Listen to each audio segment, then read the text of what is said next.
무슨 뭐 저 인공지능하고 지금 모셔놓고 당수로 모셔놓고 선거하는 겁니까 지금? 당이 또 다른 측면에서는 시민의 당으로 진화하고 있다 이런 평가를 하고 있습니다. 노동 후보는 이미 심상정 노회찬이 있습니다. 또 이정미 비례대표 1번도 사실은 노동 전문가입니다. 네. 그래서 노동이 약화됐다는 건 오해다. 그동안 이제 진보가 취약했던 부분이 있어요. 뭐 언론이 얼마나 기울어진 운동장 네. 욕 많이 했습니까?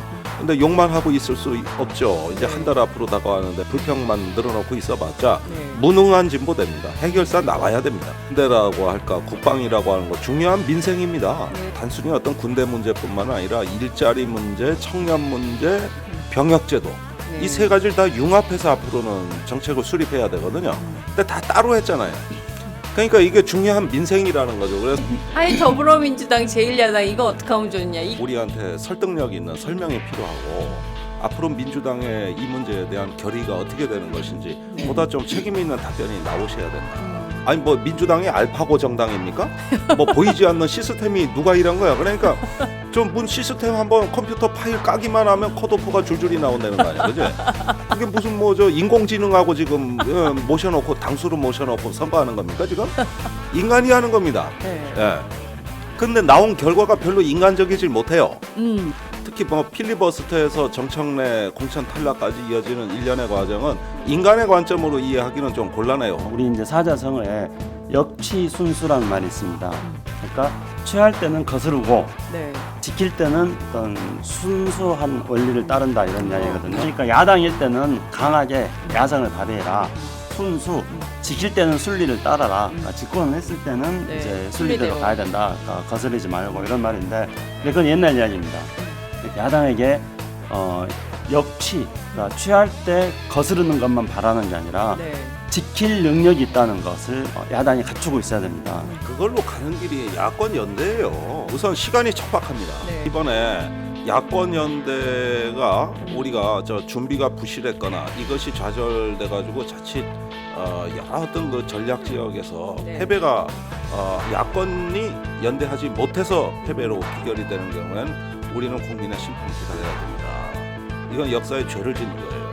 그러니까 연대는 해야 되겠는데 그것이 이제 중앙정치 공중전 기다렸다가는 다 망하는 경우가 되니까 지역 차원에서라도 먼저 얘기를 해보자. 이런 흐름들이 있는 지역구가 많아진 거거든요. 네. 그러니까 오히려 지역 정치가 중앙 정치를 앞서가고 있어요 지금. 그리고 그런 상황에서 그걸 나보고 어떡하라는 얘기냐. 이게 안철수 대표의 발언이라고 저는 생각합니다. 네. 근데 본인이 이런 구도를 만든데 일각의 책임이 있잖아요. 예, 그 다음에 자기 비전이 있어야 되는 거 아닙니까? 아니면은 그냥 철수하든지. 이번 선거처럼 이렇게 정책 의제가 실종된 선거도 최소한 하나의 쟁점은 형성이 되는데 이번에는 완전히 정책이 없어요. 민심의 저변에 확대된 좌절과 체면, 그 정서에서 이제 모든 이슈를 북한 뉴스가 가려버리는 커튼 효과. 커튼 효과. 예, 이러면서 어떤 정당의 내부의 자중질환 이런 것들이 겹쳐가지고 결국은 이제 민생과 민권이라는 지금 총선의 시대 정신이 실종돼 버린 것이죠. 굉장히 안타까운 얘기입니다. 거세돌 그것이 그나마 나왔기 때문에 북한 뉴스를 좀 깎았어요. 북한 뉴스 보십시오. 네. 남과 북이 서로 선제 공격을 다짐하는, 난 이렇게 한심한 전쟁터는 처음 봤는데 정말로 안보하고는 아무 거리가 멀어.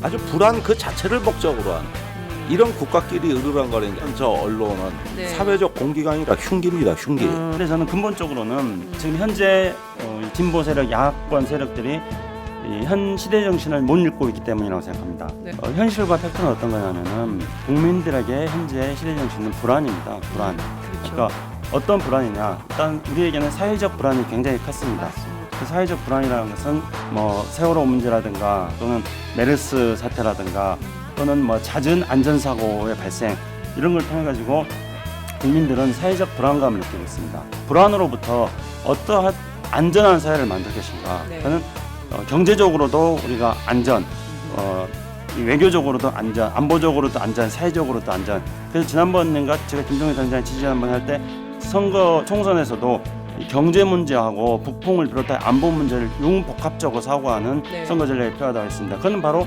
국민들의 이 불안 심리에 대해서 우리가 대안을 통해 가지고 이 불안한 국민들에게 마음을 안정시켜 주면서 대안으로서 우리는 불안하지 않는 대한민국을 만들겠다. 네. 이렇게 나가야 됩니다.